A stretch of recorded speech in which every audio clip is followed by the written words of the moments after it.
Oi pessoal, tudo bem? Bem-vindos a mais um vídeo aqui do Pode Mais sobre Vivan. Hoje eu vou abordar um pouquinho mais sobre mim e a minha experiência com a medicina sagrada da floresta, a ayahuasca. Foi uma experiência que eu tive no finalzinho de fevereiro, que foi meu treinamento, e após isso eu fui em mais algumas cerimônias e tem me feito extremamente bem. Muita coisa tem mudado de lá pra cá. Como eu já abordei com vocês no vídeo anterior, falei um pouco da minha trajetória na questão de religião, né? Que eu vim de berço evangélico, né? Na verdade, eu fui criada, né, desde pequenininha na igreja.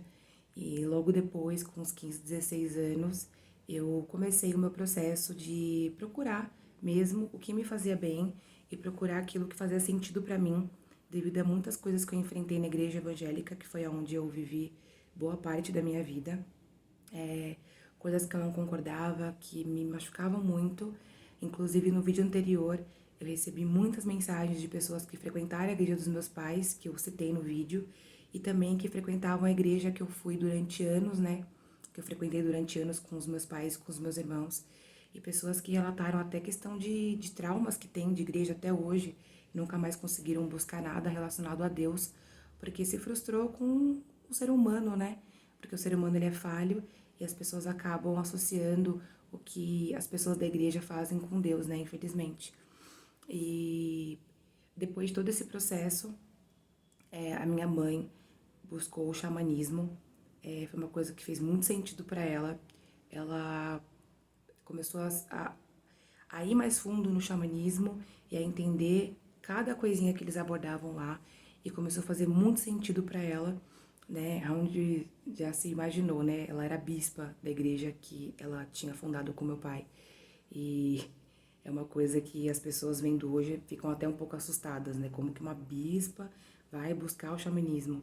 E ela teve uma grande expansão de consciência, de entender que Deus ele está em vários lugares, em todos os lugares.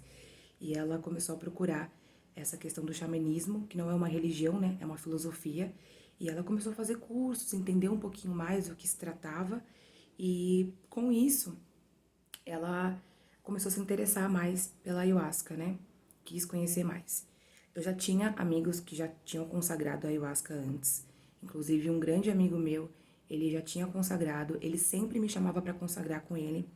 Ele gostou muito da experiência e me chamou porque ele sabe que eu gosto dessas coisas, tudo que é relacionado ao espiritual. Só que é o que dizem, né? A ayahuasca, ela te chama, né? Ela escolhe o momento pra você conhecê-la. E são os xamãs, né, que aplicam, que oferecem isso pras pessoas. Enfim, a história sobre a ayahuasca é bem grande, então depois se vocês se interessarem, vocês podem dar um Google para entender um pouco mais da onde veio e como que funciona. Eu não vou abordar muito isso porque eu não entendo muito bem, então eu tenho um pouco de receio de falar sobre isso. Eu entendo pra mim, né, do que eu pesquisei. Mas aí a minha mãe começou a procurar sobre, se interessou e falou com uma amiga da minha irmã, que é uma amiga minha também, e perguntou para ela onde ela tinha consagrado, porque ela já havia consagrado anteriormente. E ela indicou o lugar, porque isso é muito importante, gente, um local sério, responsável, que tenha pessoas aptas, né, a fazerem isso, porque é muito sério, né? É muito sério. Quando você consagra a ayahuasca, muitas coisas podem acontecer com você, no sentido de aonde você entra sobre a sua vida, né? Então, inclusive, tem pessoas que não podem tomar, você faz uma anamnese antes de consagrar a ayahuasca. Bom, a minha mãe foi, a indicação dessa nossa amiga, e minha mãe foi consagrar a ayahuasca. Nesse local que a gente vai consagrar, eles têm um método de treinamento. Tem muitos locais que você vai e toma ali de um sábado para um domingo, enfim, e acabou. Lá nesse lugar que a gente vai, eles têm um treinamento. Então você chega lá na sexta-feira à noite, e você já consagra na sexta-feira à noite, antes de ter, né, primeiro você faz uma anamnese, então você lá especifica se você toma algum tipo de medicação, se você tem algum problema psíquico, se você faz uso de tarja preta, quem faz não pode tomar. Enfim, você preenche tudo, estando tudo ok, você começa o treinamento depois de um tempo. E aí tem o primeiro dia, na sexta-feira, que você consagra. Depois a gente consagra novamente no sábado de manhã, consagra novamente sábado à noite. E aí vai até o domingo. Bom, a minha mãe voltou, falando que foi a melhor experiência da vida dela, como eu abordei no vídeo anterior. A minha mãe, depois que a nossa igreja fechou, ela passou a desacreditar de absolutamente tudo. Ela pegou muita raiva e muita mágoa de Deus. Ela não conseguia fazer nada relacionado a isso. A vida dela deu uma boa desandada depois disso, né? Porque ela perdeu totalmente a fé dela. E isso, para uma pessoa que teve tanto envolvimento na igreja, dá um impacto muito maior na vida do que uma pessoa que não tem nenhuma ligação com o lado espiritual, que não teve uma ligação tão forte com pessoas, em ajudar pessoas como ela teve. Então ela largou assim de repente, né? E aí muita coisa começou a dar muito errado. Eu espero um dia trazê-la aqui para vocês conhecerem um pouco mais da história dela. É uma história muito impactante, uma história muito linda e de uma boa sobrevivã. Mas ela foi, e lá consagrando a ayahuasca, que ela foi em janeiro, no treinamento de janeiro, que eles fazem todo último final de semana do mês, tem um treinamento, né? E aí ela foi em janeiro, e lá no treinamento, consagrando a ayahuasca, que ela se reconciliou, né? Eu vou fazer assim, mas é na maior, na palavra dela, como ela é mesmo. Ela se reconciliou com Deus, né? Deus se apresentou para ela de uma forma incrível quando ela consagrou. E aí ela entendeu que ele sempre esteve com ela em todo momento, né? Mesmo ela tendo essa raiva dele, de tudo que tinha acontecido. E ela voltou muito emocionada. Eu e a minha irmã, a gente sabia esse processo dela com Deus, essa briga que ela tinha. E quando ela voltou dizendo que ela estava curada e que ela realmente liberou toda a mágoa que ela tinha da igreja, que tinha feito muito bem para ela, que a experiência era muito incrível. E ela começou a falar pra mim, pra minha irmã, e aí eu senti que era o momento de eu ir, sabe?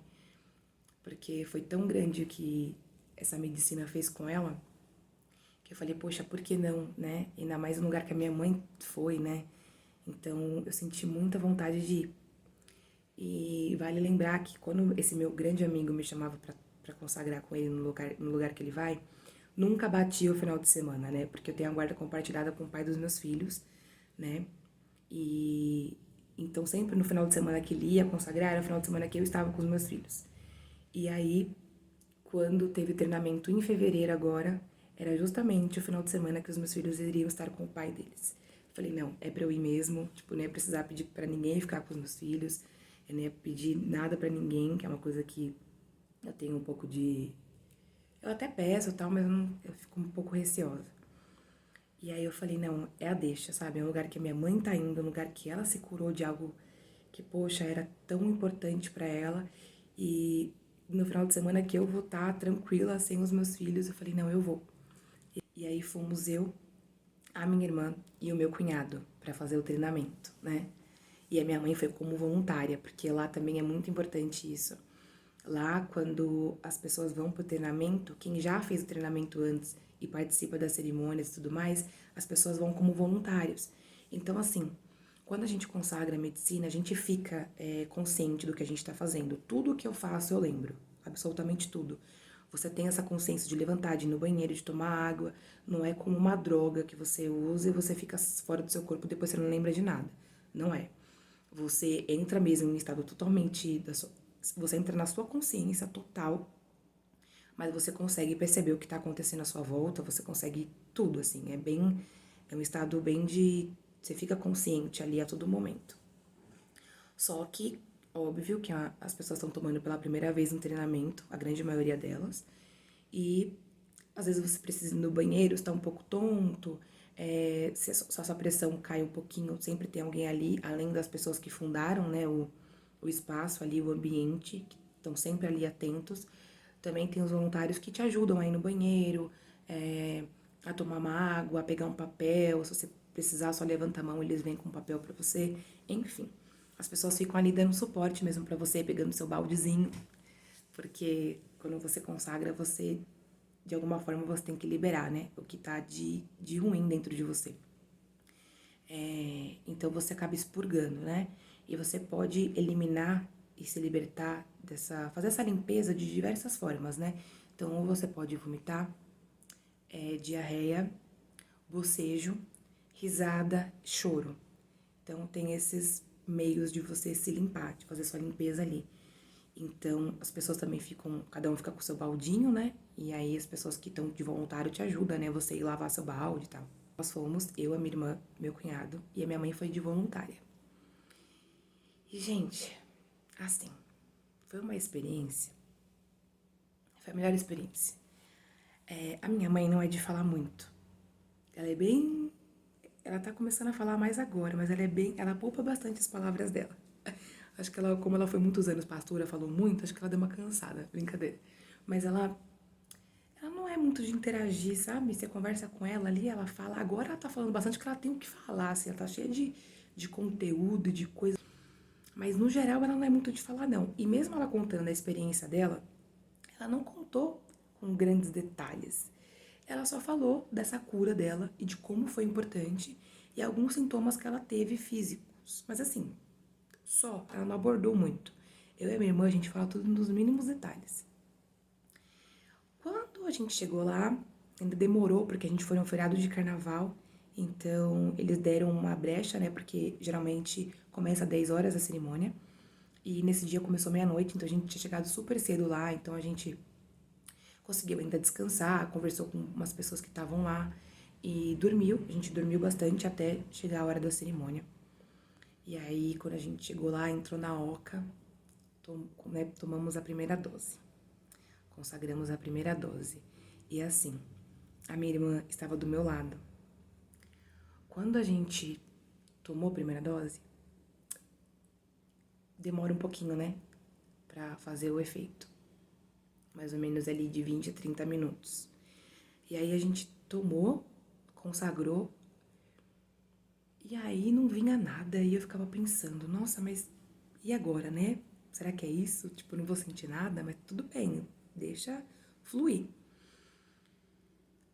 Dali a pouco, a minha irmã, e aí começa as músicas, né, gente? A música, ela te leva e depois te traz novamente. É muito importante isso. Então tem uma banda e tal. A minha irmã tava do meu lado e nela começou minutinhos antes fazer efeito. Na hora que começou as músicas, toca músicas indígenas, toca mantras, toca louvor. Quando começou aquelas músicas fortes, que é meio pra chamar a força da ayahuasca, sabe? Meio não, é pra chamar a força da ayahuasca, pra ela entrar e fazer o que ela tem que fazer com você.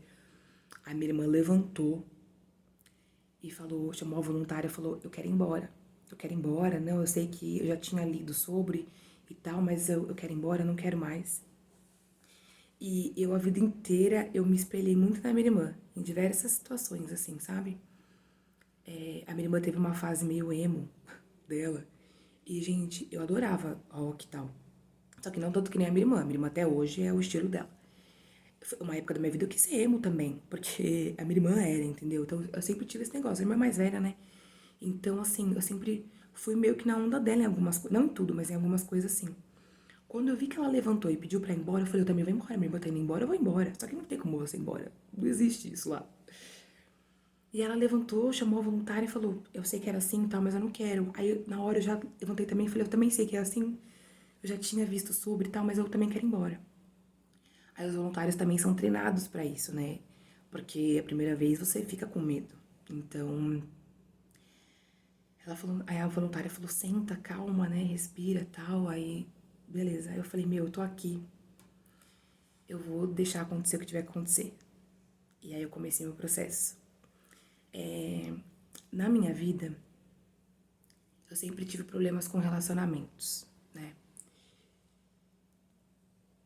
Talvez eu pare um pouco o vídeo, porque quando é assunto sobre mim, né? E é assuntos bem íntimos também.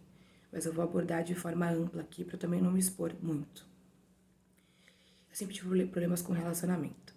E eu sei que isso tem uma ligação muito forte com o meu pai. Meu pai sempre foi muito presente, no sentido de estar aqui em casa, né? Ele foi casado com a minha mãe até os meus 19 anos, foi quando eles se separaram. 19 anos já é uma idade ok, né? Não tem aquele trauma de infância, né? Ai, ficar dividido em casa do pai, casa da mãe e tal. Eu não tive isso. Só que ao mesmo tempo meu pai sempre trabalhou muito. E depois que ele trabalhou muito, ele teve a igreja. Então eu sempre tive um pai presente, mas ausente. Porque ele estava aqui, só que sempre ocupado com outras pessoas. Então na igreja ele cuidava de todo mundo na igreja, porque ele era o bispo da igreja. Então ele cuidava de todo mundo lá. Eu e meus irmãos ficava meio tipo, Deus cuidava da gente. E antes disso, meu pai sempre trabalhou muito. Então ele cuidava dos funcionários dele e da empresa, que ele era, tipo, praticamente o dono. Então ele sempre estava, mas não estava. E isso me afetou muito, muito. No sentido de não ter ele presente mesmo pra conversar, pra, tipo, pra desabafar, essas coisas. Então, isso refletiu na minha vida adulta, nos meus relacionamentos, depois que eu, né, que eu cresci. Então, eu sempre lidei com relacionamentos vazios, né? Relacionamentos que não iam pra frente por diversos motivos, né? Relacionamentos de idas e vindas, relacionamentos de muita briga, de muita. Eu nunca tive um relacionamento calmo, tranquilo. E isso não é culpa só dos meus parceiros, isso foi muito culpa minha também, né? Se é que existe um culpado. Mas isso refletiu na minha vida. Então, isso era uma coisa que me incomodava muito, né? E aí, quando eu comecei a consagrar, quando eu tomei a primeira dose, e aí ela começou a fazer o efeito, isso foi a primeira coisa que me pegou, assim. Eu já comecei a fazer uma limpeza na hora, comecei a vomitar muito, muito, muito. E eu me via como um cadáver, assim, que foi bem pesado. Um cheiro muito ruim, muito ruim. E comecei a vomitar, vomitar, e logo depois eu fui no banheiro. Porque a gente também pode fazer a limpeza na questão da diarreia. Então eu fui no banheiro e fiz muita limpeza lá também, de diversas formas. E eu ficava me olhando, eu não aguentava o cheiro que saía do meu corpo, sabe? Era um cheiro muito ruim mesmo. E eu pensava, bom, eu tô aqui, vai limpar, sabe? É pra isso que eu tô aqui. Então, tô no caminho certo, vamos que vamos. E eu continuei fazendo a minha limpeza, tive muitas visões. Uma delas foi com a minha mãe grávida de mim. Eu vi ela totalmente perdida. Ela, tipo, bem barrigudona, assim. Ela engordou pra caramba na minha gravidez. Quando ela tava grávida de mim, né? Ela acho que engordou 28 quilos por aí. Depois eu acho que foi mais ou menos isso. Ela ficou bem gorda, bem barriguda. E eu vi ela, tipo, quase no final da gestação dela, assim. E ela bem perdida, olhando pros lados, assim, meio sem ninguém, sabe? E aí eu comecei a pensar, meu Deus, por que eu tô vendo isso? E depois eu vi meu pai, pequenininho. Meu pai teve muitos problemas na infância dele. O pai dele abandonou ele e a família, tacou fogo na casa deles e se mandou. Até hoje eu não conheço meu avô mesmo, né? Eu tenho o meu avô, que é o padrasto do meu pai, que eu considero meu avô de sangue. Mas o meu avô mesmo, né, que, enfim, que tem o meu DNA, eu não conheci. Ninguém conheceu, na verdade. Só a minha avó.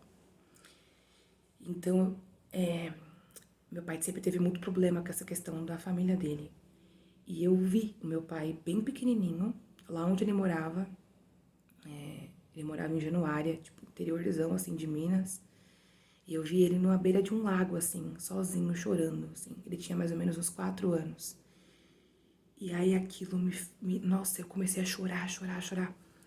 Porque eu vi meu pai pequenininho, sozinho. E depois eu vi minha mãe grávida de mim sozinha. Então eu comecei a entender o porquê desse meu sentimento. Que eu sempre me senti muito sozinha. E buscava isso nas minhas relações que não davam certo. Então eu me sentia mais sozinha ainda. E buscava isso em parceiros, em companheiros, e não buscava em mim, dentro de mim, uma essência, alguma coisa. O que me prejudicou muito, né? Porque me herdou vários traumas e trocas de energias desnecessárias que eu tive ao longo da minha vida, sabe? Mas que foi muito bom pro meu aprendizado. E aí eu comecei a entender, né? Porque assim, a ayahuasca ela vai fazer com você o que ela tiver que fazer com você. Ela vai te curar de traumas, ela vai te curar de medos, ela vai te limpar de tudo que você possa imaginar, ela vai te mostrar muitas coisas. Tem gente que vê ET, que, enfim, eu vi a minha experiência, né? A minha vida. Eu vi meus antepassados, eu vi a minha mãe, vi meu pai, vi brevemente meus relacionamentos que eu tive e eu fiz muita limpeza cada vez que eu via essas imagens eu vomitava muito. É óbvio que antes de ter todas essas visões, a gente tem aquelas visões abstratas, né? Eu falo a gente tem porque a minha irmã teve, a minha mãe teve, o meu cunhado teve, e pessoas que eu conheço próximas a mim que já consagraram também tiveram, mas nem todo mundo tem. Quando começa a fazer o efeito, você vê, tipo, formas geométricas, muitas cores, assim, tipo neon, forte, sabe? Até que a força vai vindo e chega na hora que vai te mostrar o que você precisa ver. Então eu comecei a fazer essa limpeza profundérrima. E aí, basicamente, a primeira e a segunda dose foi mais isso, assim. Foi coisa minha, eu vi meu avô, e aí as coisas foram chegando, e eu me limpando, me limpando, me limpando. Essa consagração, essa cerimônia, ela acabou no sábado de manhã. Aí a gente fez uma pausa lá, foi almoçar, tudo.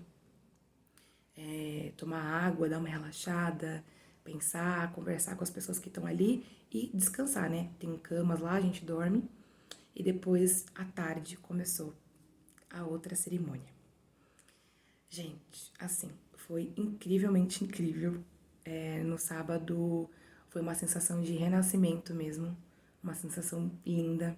Eles fizeram uma dinâmica lá com a venda, que os voluntários colocavam uma venda nos treinandos e ia conduzindo até a fogueira. Eu tive muita questão com o lobo. No xamanismo, os animais, eles têm um poder, né? São os animais de poder. No xamanismo, cada animal tem um significado. E você tem o seu animal de poder e tem os animais que te auxiliam, né? Assim como tem os anjos, enfim. Cada religião e filosofia tem algo que eles falam, né? E eu sentia muito lobo em mim, assim. Muito, muito, muito, muito. Que é o meu animal de poder, no caso. Sentia muito o lobo, eu vi o meu avô, eu vi pato, eu vi urso, vi alguns animais assim, depois eu fui pesquisar. Todos eles fizeram totalmente sentido com o meu processo, o que é muito incrível, porque pra quem não acredita, ou você acredita e fica meio assim, por que eu vi isso? Aí você vai pesquisar exatamente o que você estava passando, é o que aquele animal significa. E, bom, a gente fez essa dinâmica da venda. Foi incrível, a gente fez quebra de maldição também, que é uma coisa que na igreja evangélica tem, então era uma coisa que eu já estava já acostumada, né? Porque na igreja evangélica tem os cultos de cura e libertação, né? Que é alguém que faz em você. E lá você faz sozinho, assim, você tem que lidar com seus próprios demônios e medos e traumas e tudo sozinho ali. Óbvio que pessoas em volta para te auxiliar, mas é você com você mesmo, o que torna tudo mais incrível, né? Porque é sobre você. E você ter que lidar com isso sozinho já é um baita processo de aprendizado e de autonomia, sabe? Sobre a sua vida. Então, eu também vi muitas coisas. É que assim, já tá quase meia hora de vídeo e eu não falei nem de todas as cerimônias que eu já fui. Mas a sensação que eu tive do sábado à tarde foi a melhor sensação de toda a minha vida. é uma sensação de renascimento muito forte. O meu corpo cheirava lavanda, assim. Todo aquele cheiro que eu tava sentindo na sexta-feira, ele cessou totalmente. Era um cheiro, assim, delicioso. Era um cheiro de desinfetante, assim, que saía, porque eu já tinha feito tanta limpeza. Eu tinha já me libertado de tanta coisa. E eu senti um cheiro tão bom no meu corpo, assim, foi muito bom. E aí a gente desceu até a fogueira. E assim, foi incrível. Eu tinha machucado o meu pé tem um pouquinho tempo antes, assim, que é uma coisa que pode acontecer com você quando você for consagrar ayahuasca. Muitas coisas acontecem pra você não ir consagrar, mas eu fui porque lá tinha. Você faz tudo isso sentado, então, ok, fiquei com meu pezinho pra cima lá com a botinha. Eu tive uma experiência muito louca que eu sentia meu pé dando choque. E eu pensava, gente, acho que eu tinha rompido os ligamentos, né? Tinha não, eu rompi os ligamentos. E aí eu falei, bom, deve estar alguma coisa acontecendo aqui. Porque eu sentia choque no meu pé, surreal. E eu nem fui pensando nisso, porque tem gente que vai pensando em cura, né? Muitas pessoas ali se curaram de câncer, se curaram de vícios fortes, tipo cocaína, crack, maconha, problema com alcoolismo, enfim. E eu não fui pensando no meu pé, porque foi um acidente tão pontual, assim, eu falei, vou fazer físio, tá tudo certo, né? Tipo, não tem problema. Eu tava indo pra curar feridas emocionais mesmo da alma, assim. E o pé foi consequência, assim, eu senti um choquezinho, eu falava, bom, deixa acontecer. E, bom, a gente terminou essa dinâmica na fogueira. E foi assim, incrível, incrível. E depois,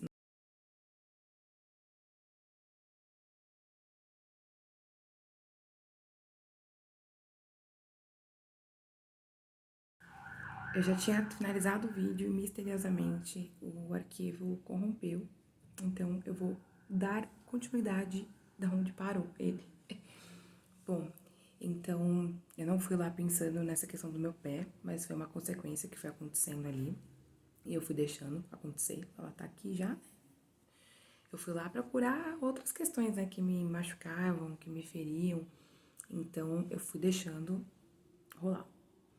Bom, depois que finalizou essa cerimônia, né, a gente consagrou no sábado, foi essa dinâmica da venda, foi incrível, eu senti uma sensação de renascimento muito forte, foi maravilhoso, a vontade de abraçar a minha irmã, também vi muitas questões com a minha irmã, então ela estava ali no processo dela também, eu queria abraçar ela, queria beijar ela, e a gente finalizou, deu uma descansada. E aí, sábado à noite, começou a outra cerimônia, que é a cerimônia oficial, né, do treinamento. Então, outras pessoas também vão na cerimônia. Quem já participa de outras cerimônias vai no sábado à noite. Então, tava bem cheio lá. E aí, a gente consagrou novamente.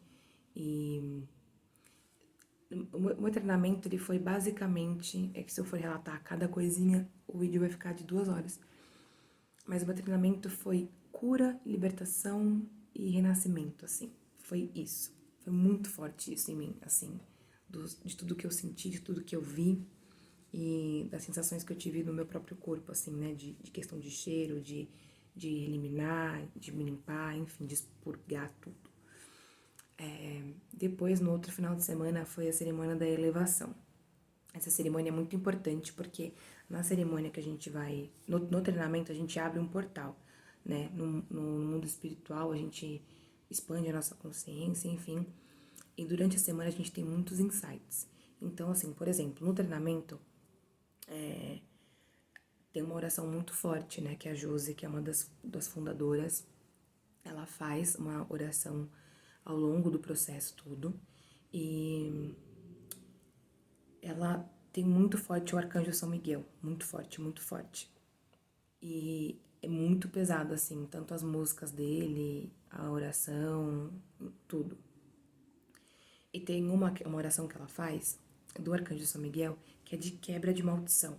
Ao longo da semana, eu tive muitos insights de pessoas que me fizeram mal. Tinha pessoas que eu já sabia, minha intuição já tinha me alertado, e pessoas que eu nem pensava na vida e elas foram se aparecendo em sonho pra mim, bizarro assim. Então a gente tem muitos insights quando a gente sai de lá. Não é uma experiência que você tem só ali consagrando, né? As coisas vão acontecendo com você durante a semana e tal. Então foi isso que resumiu o meu treinamento. E a gente abre um portal, né, quando a gente inicia esse processo. Então eles se recomendam que a gente vá no outro final de semana, né, na elevação para fechar esse portal, né? Eu falo fechar porque é esse portal que abriu, mas assim, você continua indo de acordo com a sua vontade, com o seu coração. E a gente foi na elevação, né? Novamente eu, minha irmã, meu cunhado, minha mãe, para encerrar esse ciclo, né? Fechar esse ciclo que a gente tinha aberto, esse portal que a gente tinha aberto. Ciclo não, portal. E foi incrível.